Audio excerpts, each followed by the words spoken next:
We've been having some fun working with windows with both a capital W and a lowercase w. But now I want to give you kind of a scenario or a story problem. Now don't panic, it doesn't involve any math.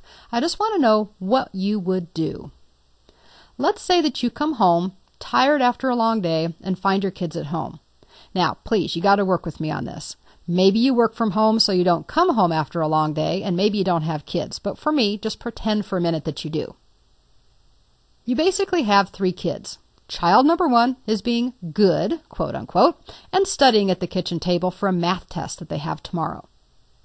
Child number 2 is trying to be helpful, emphasis on the word trying, by preparing dinner, since he knows you're tired, and in his quest to make peanut butter and jelly for everyone, he has landed 3 pieces of bread jelly side down on the kitchen floor. Child number 3, being completely oblivious to helping out around the house or to schoolwork, is in the backyard playing with the dogs.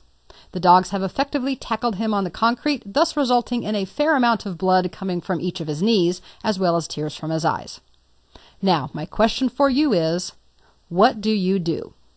Now, first let me tell you there's a limitation. You can't say scream and run out of the house. That is not one of your options.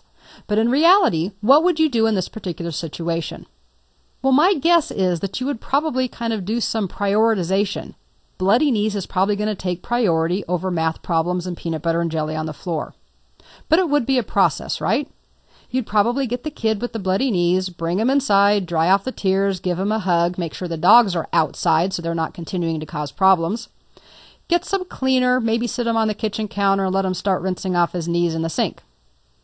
Meanwhile, while he's doing that, you can be grabbing some paper towels and thrusting them at the child who's doing peanut butter jelly and saying, "Thank you for trying, but can you please get the jelly off the floor?" While those 2 things are going on, you might be also addressing child number 1. Okay, we got washing going on in the sink, we got wiping up going on over on the floor, and by the way, what is your math test about tomorrow? This is what parents do, and they do it on almost a continuous basis. You probably just never thought about it before.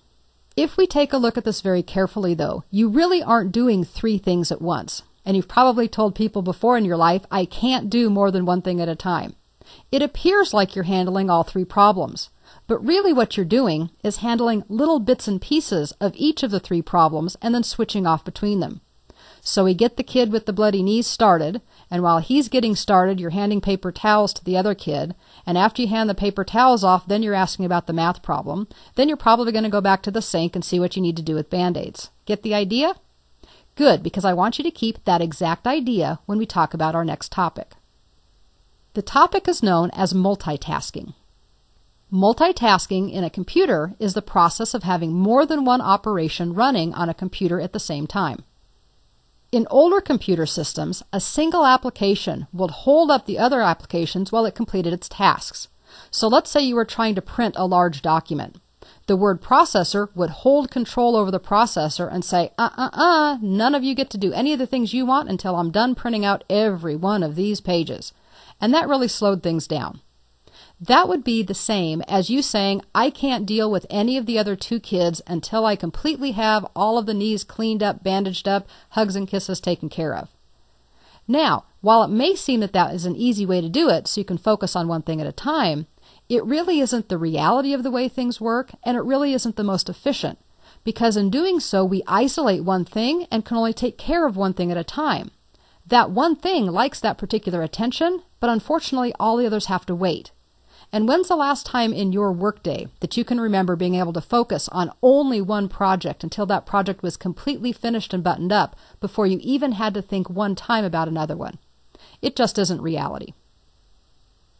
Since Windows 2000 in the computer world, we've had something called preemptive multitasking, and I love that. That means to prioritize multiple activities going on at the same time. The way that this happened is with Windows 2000 and everything after, we let the operating system take control from the applications and decide who gets priority and in what order. This is basically what you do at home.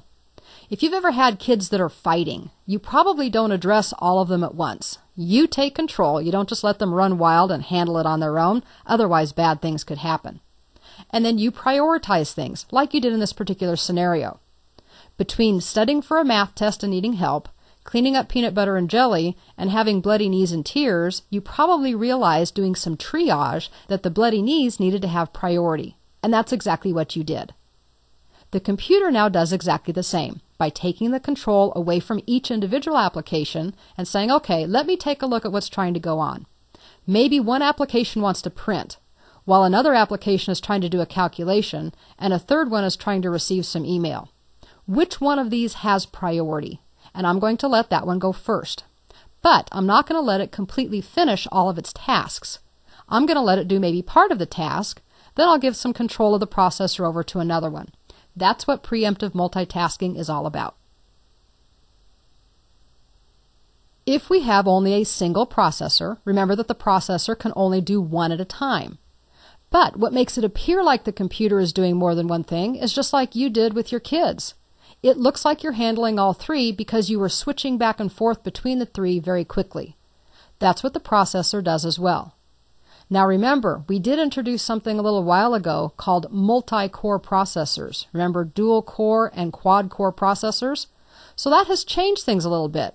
Remember that means you actually have 4 processors. And if you have 4 processors, it can do 4 things at once. At least for our scenario, that's what we'll say it does. So, in the older versions and with single-core processors, they're only doing one thing at a time. But it is keeping control and switching back and forth between multiple tasks, so it may appear that your computer is receiving an email, printing a document, and performing calculations all at once. That multi-core processor thing is really beyond what we want to talk about, but I just want you to be aware of that. Multi-core processors handle threads, which very simply are just portions of a task, just like you did. You didn't handle all of cleaning up and bandaging the knees. You started off by getting them clean, and then you did something else. Multi-core processors do this as well by simply splitting larger tasks into smaller ones and allowing the equivalent of multiple tasks to occur at once. The entire concept of multitasking isn't really something you need to be aware of because most of it's happening behind the scenes. But if you used computers or you're aware of computers that are maybe 15 to 20 years or more older, then you might remember that you could only work in one application at a time. And people also spent a lot of time watching a busy cursor. As I said, if it was printing a document, nothing else was going to happen on that particular file or computer until the printing was done. So multitasking, while it seems almost transparent to us, is really a critical part. And what we want to do next is kind of show you how you can work with multiple windows at the same time through multitasking.